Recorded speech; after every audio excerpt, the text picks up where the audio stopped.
You know who normally doesn't go to the Super Bowl? Dan Le Batard. Dan Le Batard, host of Meadowlark Media's The Dan Le Batard Show with Stu Gotz. And he joins us now on the program. But if I said right now, good morning, Dan. But if I said right now, got to make a decision, the Dolphins will be in the Super Bowl and you're going to take your show to Las Vegas, what would that decision be? All right, can I get you to back off? This is aggressive. I want to linger in the good morning for a second before you come firing at me. All right. 3 games in, are the Dolphins going to be in the Super Bowl? I'll answer that before the end of this segment as a objective journalist and not a fanboy. I will answer that question for you.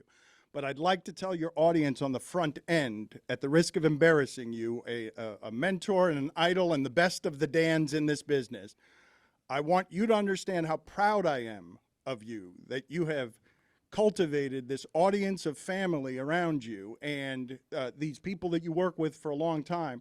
After telling me in the bowels of a heat arena that you couldn't do this, that you can only do television and you couldn't talk for 3 and 4 hours a day, I am legitimately proud of the media empire you have built and was genuinely happy when I heard that you were retiring your way in 4.5 years as someone who left ESPN, worked in an attic for a while, and crushed it. Got out of there and just crushed it. So I'm proud of you, Dan. I'm sorry if that embarrasses you. Thank you, Dan. I appreciate that. Now, are you taking your show to the Super Bowl? You believe in the Dolphins? I hate the Super Bowl. You know that I hate the Super Bowl. I don't want to go to the Super Bowl. Can you incentivize that I lose a bet with your show somehow and then we have to go to the Super Bowl? And I'm going to do it downtown dirty Vegas style because I don't want to do it with all you corporate suck-ups being out there tied to all those sponsorships and then big guests. I'm going to be off the strip talking to Carrot Top.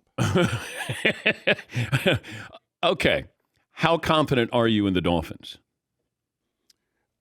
This is the most overwhelming offense I have ever seen the franchise play, a franchise of Dan Marino. Tua is getting rid of the ball the way that Tom Brady does in speed with Drew Brees accuracy, and he's got 4 or 5 guys on his team that are the fastest in the league. They've been timed to 21, 22 miles an hour.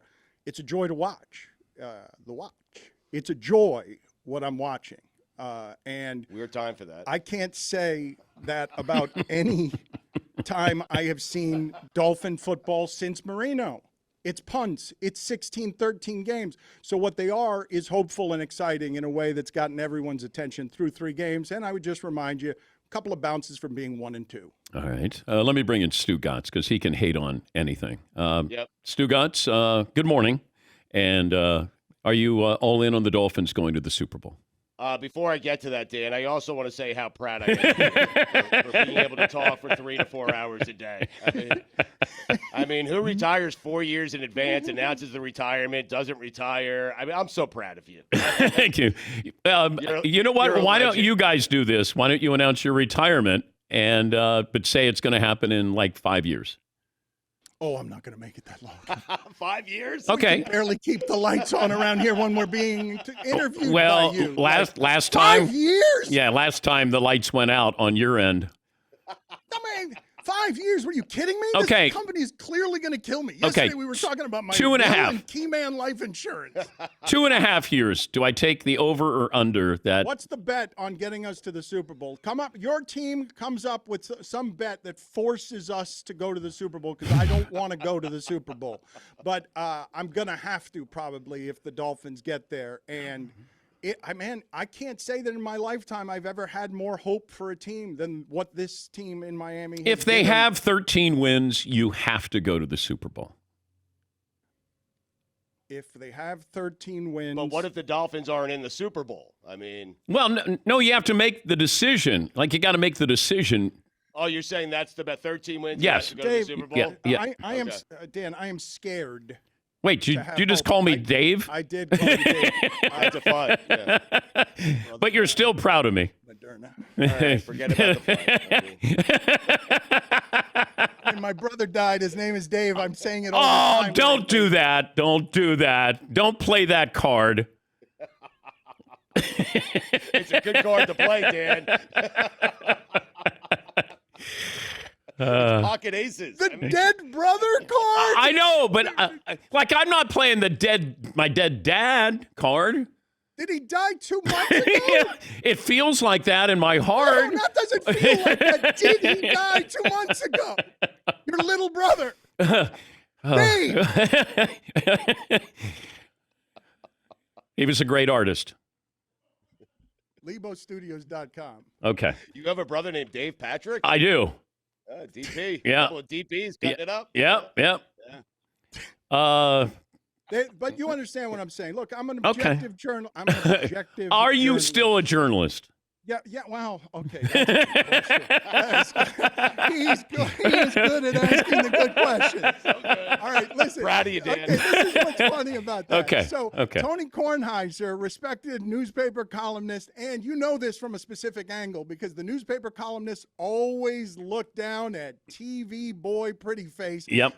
Vanity guy couldn't do it the way the newspaper guy. Absolutely. Yes. Kornheiser, who judged you, Yes. He has called himself a yodeler for a quarter of a century because ESPN bought all the watchdogs and turned us into yodeling sellouts that would not criticize the company. But am I still a journalist? Yes. I fought for my freedom to get out of ESPN so that I could say whatever the hell I wanted to about ESPN. Wow. Man. That's right. All right. I am still out here in these streets fighting next to a true fool who lies about dyeing his beard this morning. I did not lie. Do you dye your beard?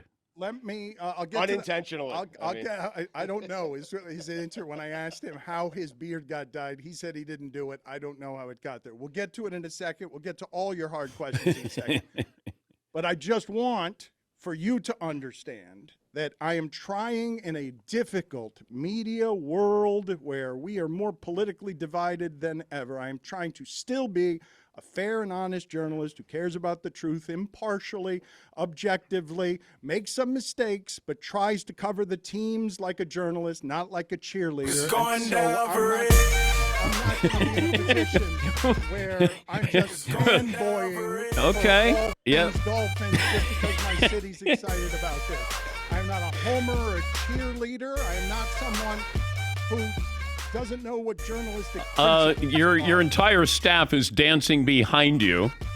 They make me look bad all the time. I am still afraid of Warren Sapp because Stu Gotz won't stop saying he has bad breath, and Warren Sapp's blaming that on me. Wow. Wow. I always get blamed for the things that they do. Is the Dame Lillard to Miami, is that off the board now? Again, I'm a journalist. It's not off the board. Of course. However, I enjoyed this yesterday, Dan. This was one of my favorite things that happened yesterday.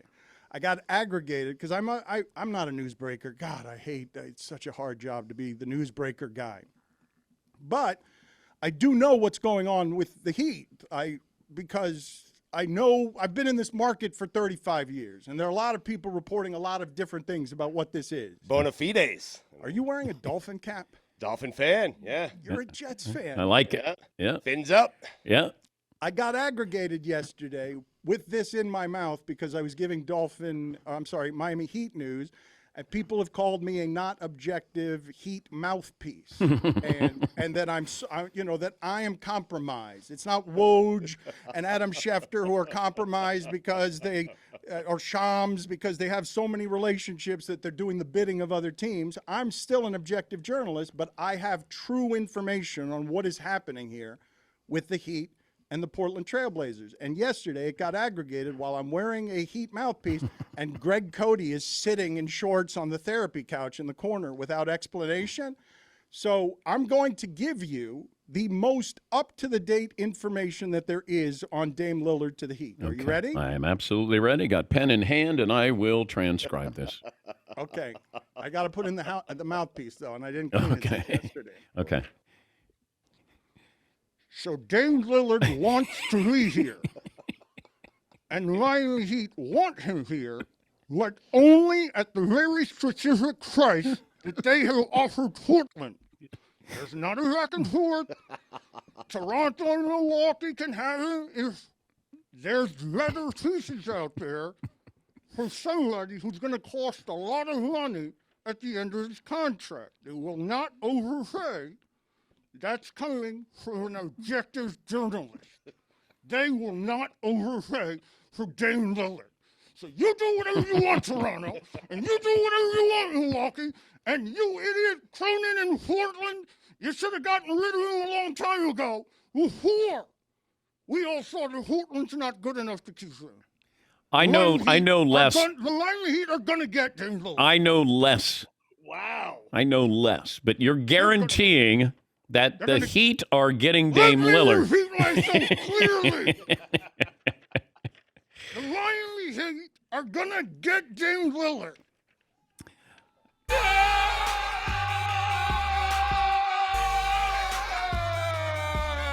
That's Dame Lillard, Dan Le Batard.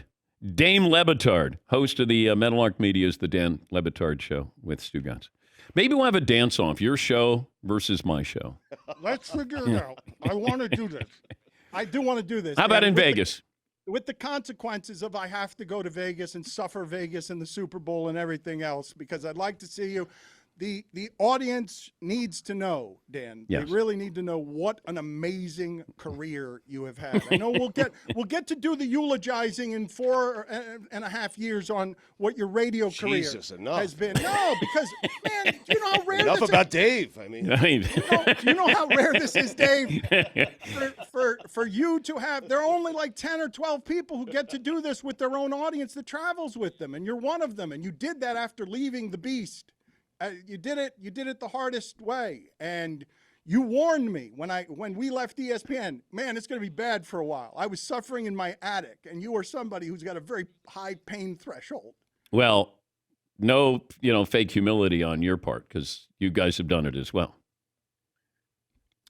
Okay, but I remember but that. your lights stay on. I mean, Well, yeah, you've done it so much better, and it infuriates No, me. I agree with that. I mean, Four people you need, not 50. You need 4. You got 4, and they're with you for life. I like They're how- your family for life. I got 50. Oh, crap. Oh, no. Uh-oh. Not again. Uh-oh. Not again. I got 50, and I can't keep the lights on. Not again.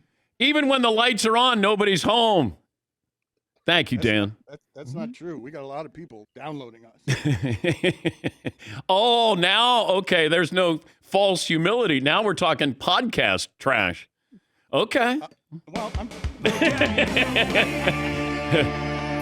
that is lame trash talk, man. I like that. Podcast trash talk. Man, this is like the Sharks and the Jets.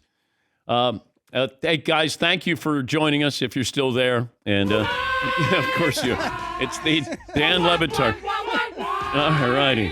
All righty. I'm not sure what we accomplished there, but that's the Dan Le Batard Show with Stu Gotz.